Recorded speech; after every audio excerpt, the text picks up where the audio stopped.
भगवान श्री कृष्ण इस अनमोल वचन के माध्यम से कार्य करने की नियत का उल्लेख करते हैं। जब किसी भी कार्य करने में अगर लालच होगा, बेईमानी होगी, जलन होगी, तो वो काम न तो सही होगा और न ही उसके परिणाम फलदायी होंगे।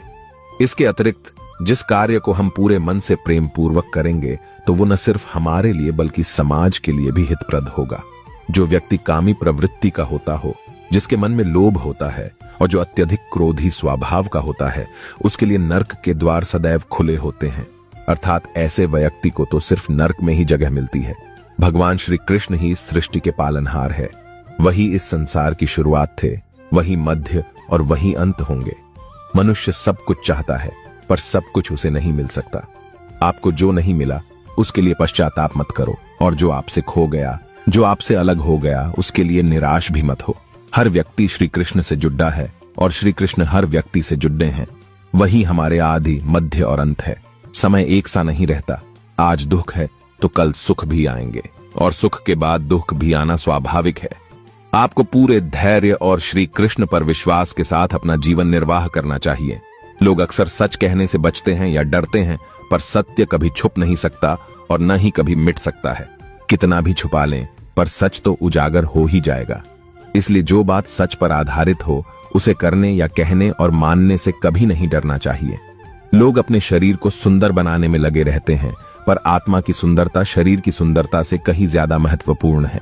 शरीर तो नश्वर है, मिट्टी ही तो है, तो मिट्टी में ही मिल जाता है, पर आत्मा अमर है। इसलिए आत्मा की सुंदरता पर ध्यान दो।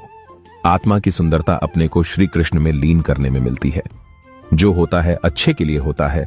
कभी कभी विपरीत परिस्थितियां हमारी वर्तमान स्थिति को अच्छा करने के लिए आती हैं।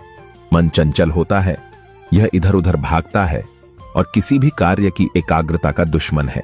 लेकिन यदि यह व्यक्ति के वश में हो जाए तो इससे अच्छा कोई मित्र नहीं है। मन को एकाग्र करना जरूरी है, बस थोड़े से प्रयास और अभ्यास की जरूरत है। श्री कृष्ण उन्हीं के हैं जो श्री कृष्ण के हैं। भगवान तो बस प्रेम भक्ति के भूखे हैं। जो भी उनकी भक्ति में लीन होता है, जो भी प्रेम से उन्हें याद करता है, वो सदैव उसका कल्याण करते हैं। जब भी आप कोई बुरा कार्य करते हो या अच्छा कार्य करते हो, आपको लगता है कि कोई देख नहीं रहा, तो यहाँ श्री कृष्ण कहते हैं कि तुम जो कुछ भी कर रहे हो, मेरी दृष्टि सदैव तुम पर है। इसलिए आप यह मत समझे कि आप अकेले हैं। आपके साथ श्री कृष्ण सदैव हैं।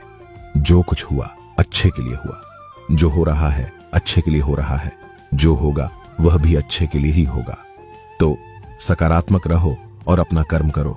हमारी सफलता और असफलता इस बात पर निर्भर करती है कि हम खुद पर कितना विश्वास करते हैं। व्यक्ति जो चाहे बन सकता है, यदि पूरे विश्वास के साथ अपने लक्ष्य पर लगातार चलता रहे। कहते हैं मन के हारे हार है और मन के जीते जीत। जिस प्रकार सकारात्मक विचारों से सफलता मिलती है, उसी प्रकार नकारात्मक विचार असफलता के मार्ग की ओर अग्रसर करते हैं। क्योंकि जैसा हम सोचते हैं वैसे ही हम बनते जाते हैं और अपने विचारों के माध्यम से ही हमें नकारात्मक और सकारात्मक परिणाम मिलते हैं। मनुष्य ही एक ऐसा प्राणी है जो कर्म करता है। इसलिए कर्म करना प्रत्येक व्यक्ति का धर्म भी है। कर्म करने वाला व्यक्ति है, कर्मवीर कहलाता है। इसलिए कार्य करते रहना खाली बैठे रहने से हमेशा बेहतर होता है। श्री कृष्ण जगत के पालनहार और धनुर्धनों में श्रेष्ठ अर्जुन जहां होते हैं, वहां निश्चित ही विजय, असाधारण शक्ति और नैतिकता होती है। न तो समय रुकता है और न ही एक सा रहता है। बुरा समय हो या अच्छा समय बदलता जरूर है। आज बुरा है तो कल अच्छा, और अच्छा तो फिर बुरा समय जरूर आएगा। सुख के बाद दुख और दुख के बाद सुख आते जाते रहते हैं। इसलिए इस पर हमारा कोई वश नहीं है, लेकिन कर्म पर हमारा वश जरूर है। आप सिर्फ कर्म करिए, फल की चिंता किए बगैर। समय आने पर फल जरूर मिलेगा। जो अज्ञानी व्यक्ति होता है वो यह गलतफहमी पाल लेता है कि मैं करता हूं, सभी कार्य मेरे द्वारा किए जा रहे हैं। ऐसा जान उसमें अहंकार घर कर लेता है। परंतु इस श्रेष्ठी में जो भी हो रहा है वो तो प्रकृति द्वारा किए जा रहे हैं। अज्ञानता के कारण व्यक्ति में जो मैं का अहंकार जन्म ले लेता है तो उसका पतन होना निश्चित है। श्री कृष्ण कहते हैं कि वो किसी के भी भाग्य के निर्माता नहीं है। व्यक्ति खुद ही अपना भाग्य लिखता है। आप जैसा बीज बोएंगे आप वैसी ही फसल ही काटेंगे। आप जैसा कर्म करेंगे आपको वैसे है परिणाम मिलेंगे। यदि विद्यार्थी मन लगाकर पढ़ाई करेंगे तो परीक्षा में सफल होंगे। इसलिए हर व्यक्ति का भाग्य तभी बदलेगा जब वो ऐसे कर्म करेगा। जो कुछ भी है वो वर्तमान में है, जो बीत गया है वो नहीं आएगा, और जो आने वाला है उसकी चिंता नहीं बल्कि खुले हाथों से इसका स्वागत करें। खुशी मन की एक ही अवस्था है जिसका बाहरी दुनिया से कोई लेना देना नहीं है। क्या गया है तुम्हारा जो तुम रोते हो? तुम इस संसार में क्या लाए हो जो तुमने खो दिया? तुमने क्या पैदा किया जो खो दिया? क्योंकि तुमने जो भी लिया यही से तो लिया, जो भी दिया यही पर दिया। आज जिसे तुम अपना कह रहे हो कल किसी और का था और परसों किसी और का होगा।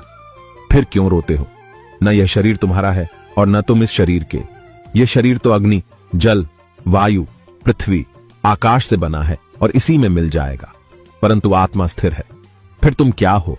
कोई भी व्यक्ति जो अच्छा काम करता है उसका कभी भी बुरा अंत नहीं होगा, चाहे यहां या आने वाले संसार में।